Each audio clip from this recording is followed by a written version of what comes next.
how's it going, guys? My name is Zach with the Movie Castle, and today we're going to be taking a look at Monsters. This is Season 1, Episode 12, and this one's entitled Fool's Gold.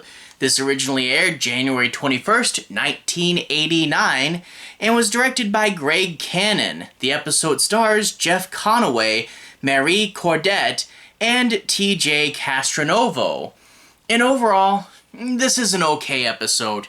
It has a good creature, good enough characters, and good enough action.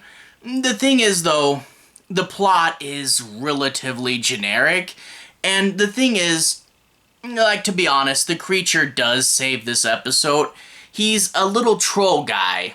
Deep sunken eyes, sharp teeth, little ears, and fur. He's a cool little creature. And I really realized with this episode that the Monster mandate, every episode of Monsters has to have a monster, that really does help this series out, because you know you're going to be getting at least a cool monster with every episode. Troll's a fun little guy. Now, as I said, the thing that is the weakest here is it is a super generic morality tale. Don't get tempted by the troll's gold. Don't be greedy. Don't go after this. We get it. We've seen it all before. It just doesn't really do anything new or interesting, and it doesn't even play it out that well, you know? Maybe if you got a little bit of gold and were tempted to go farther and farther down the tunnels, then that would work, you know, getting lured deeper in. But as it stands, it's like, hey, do you want to try to grab this troll's gold? Yeah, it's just a little guy, and, you know, to be honest, you know, they know the troll's strengths and weaknesses. I think if they had prepared a little better, they really could have got this thing pretty easy, you know? Like, it doesn't really feel like that much of a morality tale, because they don't cross the line from, hey, we need money, we're a little desperate, into being greedy, and I think that's kind of a crucial element. But as it stands, it's just that same story we've always heard over and over. Don't be greedy, don't be greedy. And I get it. And I wish there was something a little more new and interesting. And at least we have the creature. We have the creature. The actors do a good enough job giving a little bit more to their parts.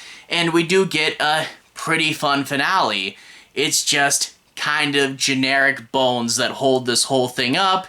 As it stands, it's a good episode, but not a great episode.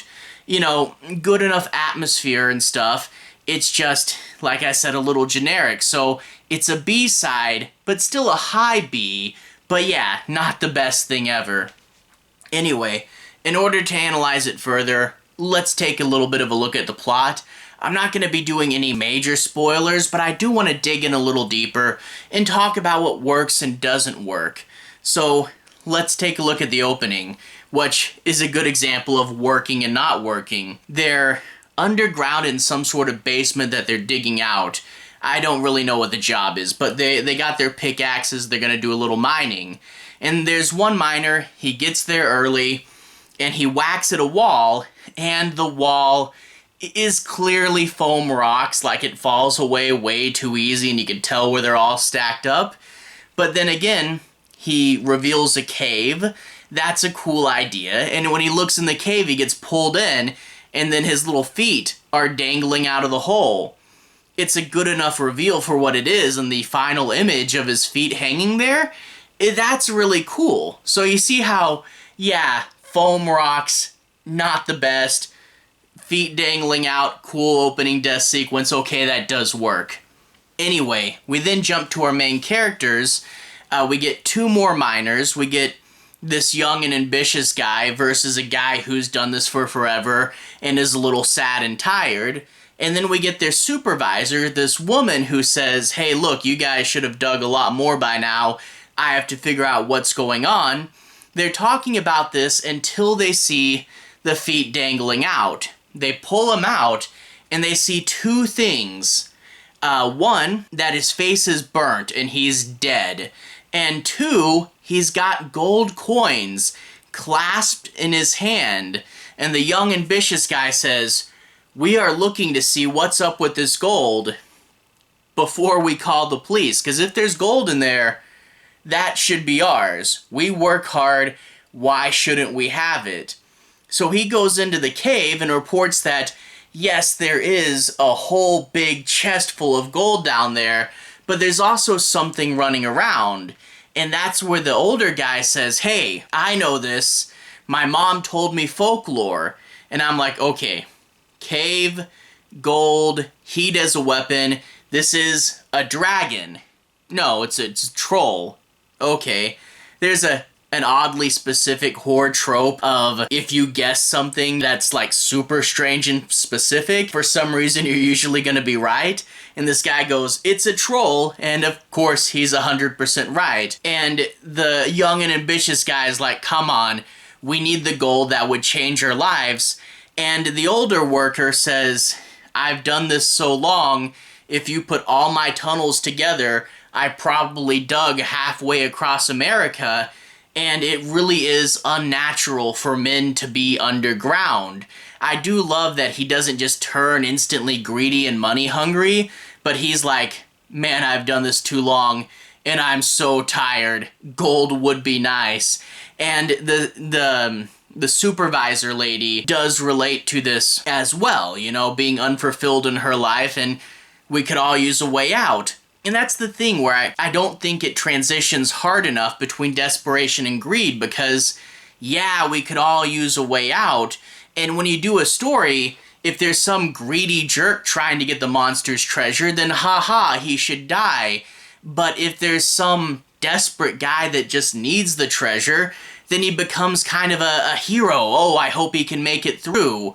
But it still feels like that anthology horror nature of just saying, greed is bad, but they're not really jerks, so it doesn't really feel like, it doesn't feel quite right. And plus, the old man goes, trolls burn you because they have boiling hot blood, they don't like iron, and they don't like light. And I'm like, this is more than enough information to defeat the troll. To be honest, if they just prepared a little better, go get a thick coat that he can't burn you through, get a bunch of iron, and get a bunch of light. But they just take the one iron pick that they have and the few flashlights and just run on in. Their sin isn't greed, their sin is a lack of preparation. But whatever, I honestly think if I was there, I would have prepared. You got 2 gold coins off that guy already. That's more than enough. Trade that in for cash and go buy some troll hunting supplies. I could take this guy. But whatever. They go in, they try to get the troll, and of course the troll will pull some random troll shenanigans, random troll magic, because Morality Tale says you can't defeat the troll that easy. And it does build to a fun enough climax, and like I said, the setting with the cave, the troll as a creature, the characters are likable enough, it does play out pretty well and have a pretty decent little finale bit. Overall, it's a good enough episode, one that I wish was a little better. Whatever, it's a fine episode, just not the best thing ever. It's got a lot of cool stuff going on, but the plot is just a generic Morality Tale. But anyway though, it's fine. It's a B-side, but a high B. Anyway, to everyone who's watched so far, thank you for watching. To everyone who's liked and subscribed, thank you. You really are helping the channel out. I'll leave a relevant playlist on the bottom. This should be my Monsters playlist. If you want to see me talk about the past episodes of the show, you should be able to find the reviews there. Anyway, have a good day. I'll see you guys again very, very soon. Relevant playlist on the bottom. Have a good day now.